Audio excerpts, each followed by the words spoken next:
Halo, pada kesempatan kali ini kita akan belajar bersama untuk membahas materi tentang kelangkaan sumber daya dan kebutuhan manusia.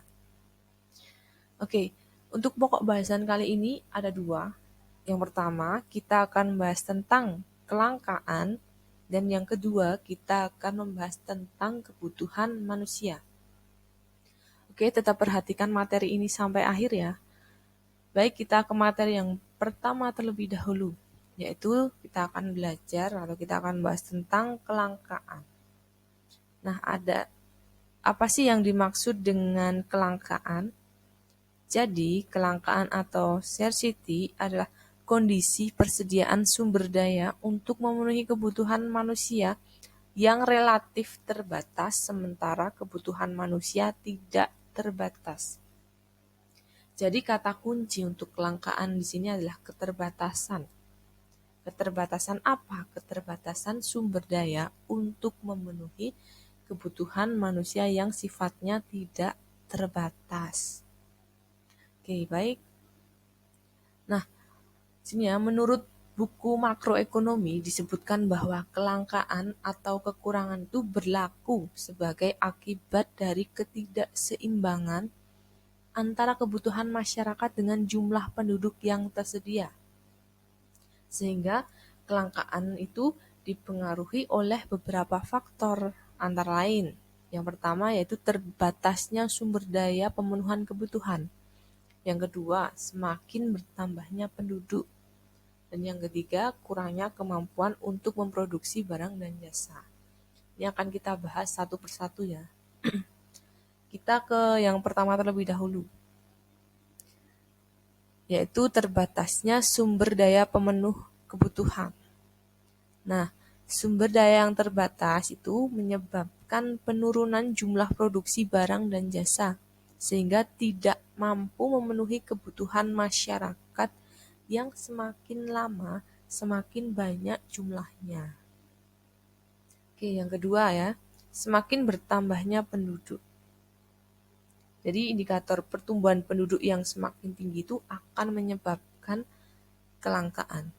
Atau jumlah penduduk yang semakin meningkat semakin lama akan menyebabkan jumlah kebutuhan juga mengalami peningkatan, sehingga jumlah barang dan jasa yang tersedia tidak dapat memenuhi kebutuhan penduduk yang sangat banyak jumlahnya. Yang ketiga, yaitu kurangnya kemampuan untuk memproduksi barang dan jasa. Nah, penggunaan teknologi tradisional dan kurangnya keahlian dalam membuat suatu barang dan jasa akan menyebabkan penurunan jumlah produksi, sehingga jumlah barang dan jasa juga akan mengalami penurunan.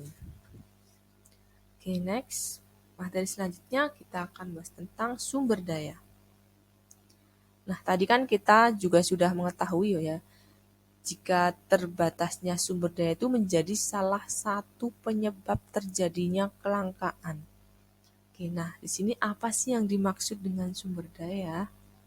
Jadi sumber daya itu merupakan segala sesuatu yang dapat digunakan untuk memenuhi kebutuhan. Dalam ekonomi, sumber daya itu dibagi menjadi tiga ya, yaitu ada sumber daya alam, sumber daya manusia, dan sumber daya modal. Ini akan kita bahas satu per satu. Yang pertama, sumber daya alam atau SDA. Itu merupakan segala sesuatu yang tersedia di alam dan dapat dimanfaatkan untuk memenuhi kebutuhan. Misalnya ada tanah, ada air, hewan, tumbuhan, maupun barang tambang. Nah, sumber daya alam dapat juga dikelompokkan jadi dua jenis, yaitu ada sumber daya alam yang dapat diperbarui dan sumber daya alam yang tidak dapat diperbarui. Oke, untuk sumber daya alam yang dapat diperbarui, yaitu adalah setiap sumber daya alam yang tidak akan habis meski digunakan secara terus-menerus. Karena jenis sumber daya alam ini bisa diperbarui, didaur ulang, atau dibuat kembali. Sebagai contoh, itu ada tumbuhan, hewan, air, hasil hutan, dan lain sebagainya. Kemudian untuk sumber daya alam yang tidak dapat diperbarui, yaitu adalah setiap sumber daya alam yang akan habis setelah digunakan secara terus-menerus karena keberadaannya terbatas dan tidak bisa diperbarui, didaur ulang atau dibuat kembali. Sebagai contoh, misalnya ada bahan tambang seperti emas, perak, besi, nikel, minyak bumi, gas alam, seperti itu ya, didominasi dengan barang-barang tambang. Kemudian yang kedua, sumber daya manusia. Sumber daya manusia ini kaitannya dengan tenaga kerja ya, atau bisa kita kerucutkan lebih dalam lagi, ini akan bahas tentang skill. Jadi, sumber daya manusia merupakan kemampuan yang ada dalam diri setiap individu yang dapat digunakan untuk memenuhi kebutuhan, atau kata lainnya adalah keterampilan atau skill manusia. Yang ketiga, kita akan bahas tentang sumber daya modal. Nah, sumber daya modal ini merupakan segala sesuatu yang dapat digunakan untuk memproduksi barang maupun jasa. Oke, selanjutnya kita ke materi tentang kebutuhan manusia. Nah, kelangkaan terjadi karena jumlah kebutuhan manusia tidak terbatas. Nah, apa itu kebutuhan? Kebutuhan itu adalah segala sesuatu yang dibutuhkan manusia untuk mempertahankan hidup dan memperoleh kesejahteraan dan kenyamanan. Nah, kemudian kita juga akan bahas tentang jenis-jenis kebutuhan manusia. Ini dibagi menjadi 4 ya. Pertama, kebutuhan menurut intensitasnya. Yang kedua, kebutuhan menurut sifat. Yang ketiga, kebutuhan menurut waktu. Dan yang keempat, kebutuhan menurut pihak yang membutuhkannya. Nanti ini akan kita bahas satu per satu. Oke, kita ke yang pertama terlebih dahulu, yaitu kebutuhan menurut intensitasnya. Nah, menurut intensitas atau tingkat kepentingannya, kebutuhan itu terdiri atas 3 jenis. Yang pertama ada kebutuhan primer, sekunder, dan tersier. Oke, kebutuhan primer itu apa? Kebutuhan primer adalah kebutuhan yang paling utama dan harus dipenuhi oleh manusia. Sebagai contoh ada makan, minum, pakaian, tempat tinggal, maupun kesehatan. Yang kedua, kebutuhan sekunder. Nah, kebutuhan sekunder adalah kebutuhan yang muncul setelah kebutuhan primer terpenuhi dan sifatnya untuk melengkapi kebutuhan primer. Sebagai contoh, misal sepeda motor kita beli kebutuhan yang mendukung kebutuhan primer. Oke, kemudian kebutuhan tersier. Kebutuhan tersier adalah kebutuhan yang timbul setelah kebutuhan primer dan sekunder dipenuhi. Dan biasanya untuk kebutuhan tersier ini bersifat mewah. Sebagai contoh, ada mobil mewah, jam tangan mewah, dan lain-lain. Oke, selanjutnya kebutuhan menurut sifat. Menurut sifatnya, kebutuhan terdiri atas 2 macam, yaitu kebutuhan jasmani maupun rohani.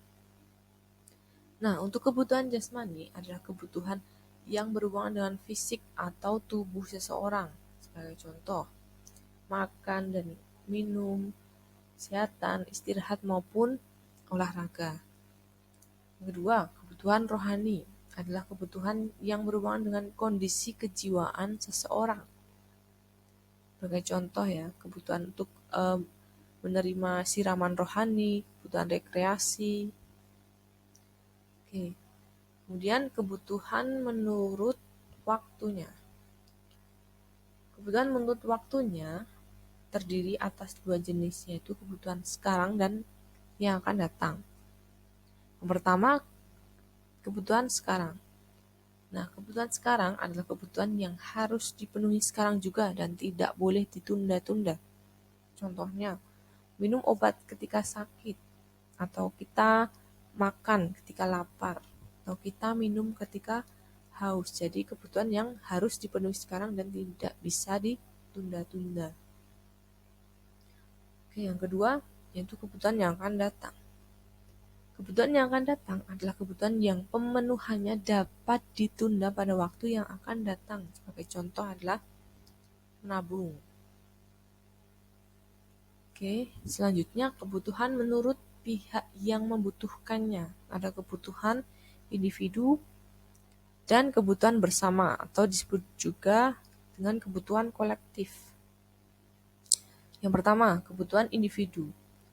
Kebutuhan individu adalah kebutuhan yang dibutuhkan oleh orang perseorangan secara pribadi. Misal, guru itu membutuhkan buku pelajaran, laptop, LCD untuk mengajar. Sedangkan nih, kebutuhan untuk ibu rumah tangga, misal kebutuhan alat untuk memasak, seperti itu. Yang kedua, kebutuhan bersama atau kebutuhan kolektif adalah kebutuhan akan barang dan jasa yang digunakan untuk memenuhi kebutuhan banyak orang. Sebagai contoh, jalan raya, jembatan, rumah sakit, tempat ibadah. Nah, setelah kita mengetahui keempat jenis kebutuhan tadi, sini ada hierarki kebutuhan menurut Abraham Maslow, di mana manusia itu memiliki 5 jenis kebutuhan ya. Di antaranya ada kebutuhan fisiologis, ada kebutuhan rasa aman, kebutuhan sosial, kebutuhan akan penghargaan, dan kebutuhan akan aktualisasi diri. Oke, baik, kita akan bahas satu persatu. Kita mulai dari yang paling dasar terlebih dahulu, yaitu kebutuhan fisiologi. Ini di segitiga atau hierarki kebutuhan menurut Abraham Maslow ada di paling bawah. Itu kebutuhan fisiologi. Kenapa paling bawah? Karena kebutuhan fisiologi ini adalah kebutuhan yang paling dasar yang harus dimiliki oleh manusia ya. Nah, kebutuhan fisiologis ini merupakan kebutuhan biologis untuk memenuhi aspek jasmani ya. Kebutuhan fisiologis itu terdiri atas makan, minum, pakaian, istirahat maupun rekreasi. Selanjutnya, ada kebutuhan tentang keamanan atau safety needs. Kebutuhan akan rasa aman itu ditandai dengan keinginan untuk terhindar dari rasa takut, cemas, was-was dari ancaman yang mungkin datang kepada kita. Selanjutnya ada social needs atau kebutuhan sosial.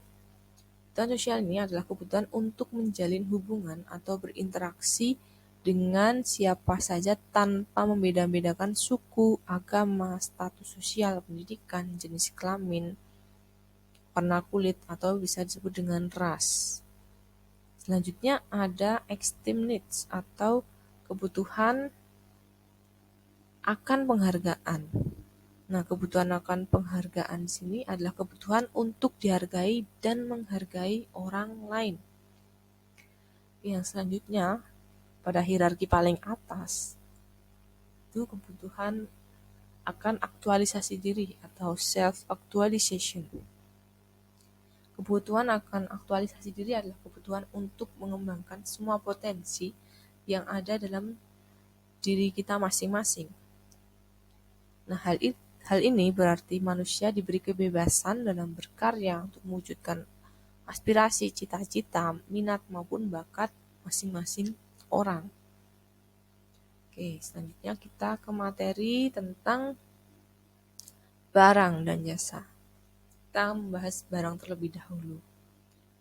Nah, kebutuhan itu kan memerlukan alat ya, yang dapat digunakan untuk memenuhinya. Nah, alat itu bisa disebut dengan barang maupun jasa.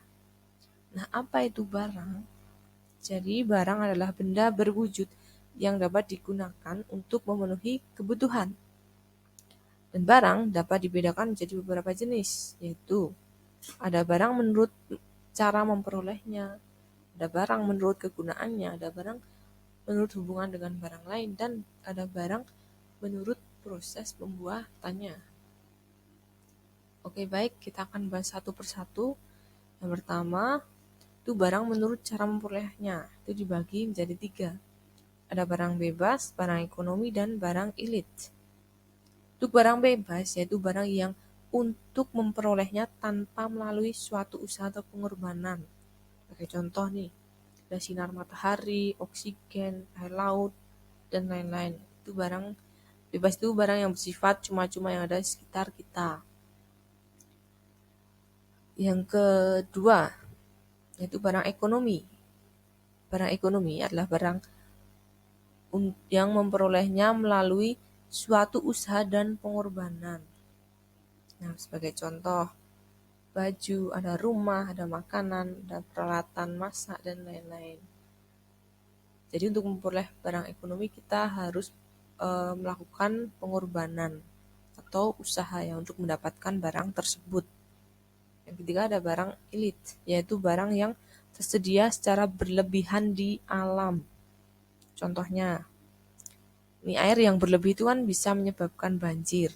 Kemudian ada api yang juga berlebihan itu bisa menyebabkan kebakaran. Nah, pada saat itulah air dan api itu disebut dengan barang elit. Kemudian, yang kedua, barang menurut kegunaannya. Ada dua ya, ada barang produksi dan barang konsumsi. Nah, barang produksi yaitu barang yang digunakan dalam proses produksi. Sebagai contoh ada bahan baku maupun mesin. Kedua, ada barang konsumsi, yaitu barang yang langsung digunakan untuk memenuhi kebutuhan. Sebagai contoh ada minuman, makanan, kendaraan, dan lain sebagainya. Oke, yang ketiga ada barang menurut hubungan dengan barang lain, yaitu ada barang substitusi dan komplementer. Barang substitusi yaitu barang yang dapat digunakan untuk menggantikan barang lainnya. Sebagai contoh nih, sandal. Sandal itu bisa digantikan dengan sepatu. Atau juga nasi. Nasi itu bisa digantikan dengan sagu maupun jagung seperti itu. Kemudian ada barang komplementer. Barang komplementer yaitu barang yang fungsinya melengkapi barang yang lain. Sebagai contoh nih, kompor. Kompor itu tidak akan hidup ya jika kompor gas tidak akan hidup jika tidak ada tabung gas. Atau nih, kendaraan, motor atau mobil nih tidak akan bisa berjalan tanpa adanya bahan bakar minyak. Oke. Selanjutnya ini barang menurut proses pembuatannya. Di sini ada barang mentah, barang setengah jadi, dan barang jadi. Nah, barang mentah yaitu barang yang digunakan sebagai bahan baku suatu industri. Contohnya, minyak bumi, kayu rotan, batu bara, dan lain-lain. Yang kedua ada barang setengah jadi, yaitu barang yang sudah melalui proses produksi, tetapi masih harus melalui proses produksi lebih lanjut. Contohnya, kain yang akan diolah menjadi pakaian. Yang ketiga ada barang jadi, yaitu barang yang telah melalui proses produksi lengkap dan siap untuk dikonsumsi. Contohnya, pakaian, kendaraan, makanan, dan lain sebagainya. Oke, selanjutnya kita sudah membahas tentang barang ya. Kemudian kita akan membahas tentang jasa.